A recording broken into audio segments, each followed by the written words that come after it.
Hey guys, it's time for another Japanese video, or video about Japanese. Today I thought that I would go into the pronunciation of kanji. We've already done pronunciation a little bit, and I've talked a little bit about how kanji are put together, but today I thought that I would talk about how you actually read kanji. There is one big thing that can help you differentiate the readings of Japanese kanji. The one thing to remember is that Japanese kanji originally came from China, so they have a Chinese reading, and this is called the onyomi. And then there is the reading that has been adapted for Japanese use, and that is the kunyomi. When you look at a writing or a sentence, the easiest way to see if a kanji should use the onyomi or the kunyomi is to see if there's any hiragana after it. If there is, then it is probably the kunyomi, and if it is not, then it is probably the onyomi. Of course, I mean, it's a little bit more complicated than that, but for people who are just kind of digging into reading kanji, that's going to be your easiest way to kind of get a grasp of how that works. So we'll take this kanji, for example, and it is read taberu. You can see that it has the hiragana after it, so we use the kunyomi, ta reading. But if you look at this, shokudo, it's actually two kanji put together. And for most cases, when you have those two kanji put together like that, you use the onyomi reading. Now this isn't 100%, so as you learn how to read kanji, you learn which times to use the onyomi, which time to use the kunyomi. It is a little complicated, but as you learn kanji, and you learn how some readings of certain kanji are used, it becomes a lot easier to differentiate.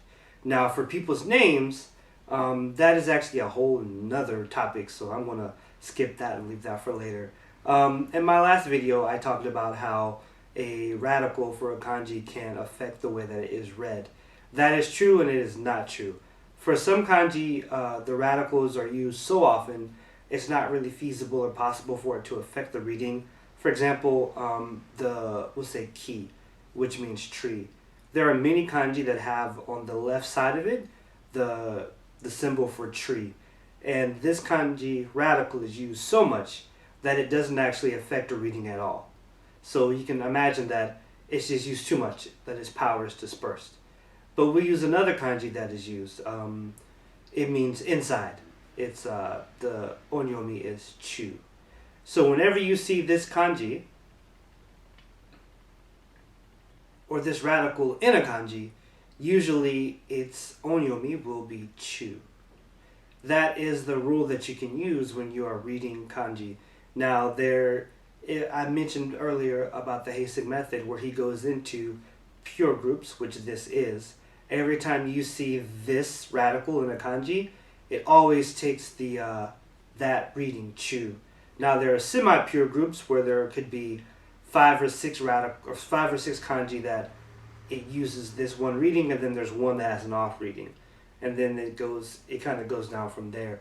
But it really is once you kind of get the hold of how some kanji are read, it kind of snowballs and it really helps to understand. So that's something to be aware of. Another thing to be aware of is that imagine in English when you are changing tenses that the spelling of a word can change. For example, fly becomes flies, wolf becomes wolves. These are just rules that we learned that the spelling of a word changes. And in the same way, some kanji, when they're put together with certain words, that the actual pronunciation of the kanji changes.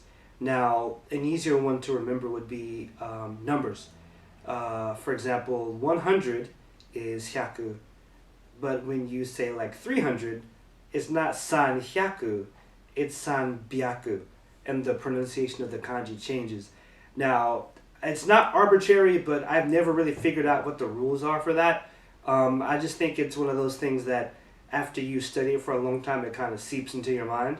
So just be aware that sometimes some kanji, in certain combinations, it can change. That's usually for the onyomi. The kunyomi reading doesn't change very often. Sometimes it does, but not very often. I know I'm giving you lots of ifs and maybes and whatabouts, but when you study a language, it's always good to remember that there are rules, and then sometimes there are exceptions to the rule. That's really it for pronunciation of kanji. I don't want to give too many concrete examples because it would take too long. But I hope that this video kind of gives you an idea of how to pronunciate onyomi, kunyomi, and how to tell the difference between the two. If you're going to study kanji, this is a very good skill to have. It's also good when you are visualizing a word in your mind that it can also sound like this. So if you hear the onyomi, then you're like, oh, okay, that you still mean that one. Okay, like it's very good to know. So I hope that this helps, and I hope that you'll be able to. This will help you on your journey to learning kanji. I'm still on my journey, so it's not like I have all the answers. But if you do have any questions, please hit me up. I'll be glad to help if I can. So I hope you learned something, and keep an eye out for my next video.